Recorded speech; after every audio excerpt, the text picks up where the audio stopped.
બનાવવામાં આવ્યો છે। જેમ તમે અહીંયાથી આગળ ચાલશો તો અહીંયા તમને જોવા મળશે કે બંને રસ્તા જોઈન્ટ થાય છે।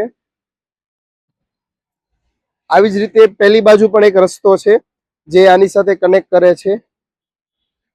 અને આ પથવેને જોઈને તમને લાગશે કે તમે કોઈ દુબઈ અથવા કે સિંગાપુરના રસ્તા પર ચાલ્યા જાઓ છો, કારણ કે આની અંદર એટલી ચોખ્ખાઈ રાખવામાં આવી છે કે તમને 100% ગમશે। અહીંયા બેસવું, ટાઈમ સ્પેન્ડ કરવો ગમશે। તમે તમારી ફેમિલી સાથે જો અહીંયા આવો છો તો પણ તમને ખૂબ આનંદ થશે। અને હું તો એમ કહું, એકવાર તો તમારે વિઝિટ કરવી જોઈએ આ જગ્યાની, કારણ કે તમે સુરતથી છો તો કેમ નહીં, અહીંયા તમારે ક્યાંય દૂર જવાની જરૂર નથી, એકદમ નજીક છે। સુરતની અંદર જ આ પથવે આવેલો છે, તો જરૂરથી પથવેને એકવાર તમે વિઝિટ કરો, જેનાથી તમને પણ આઈડિયા આવે કે સુરતની અંદર આવી પણ ફેસિલિટીઝ એસએમસી દ્વારા પ્રોવાઈડ કરવામાં આવી છે। કિડ્સ પ્લે એરિયા પણ જોવા મળશે, જે કસરતના સાધનો અહીંયા મૂકવામાં આવ્યા છે, રમતગમતના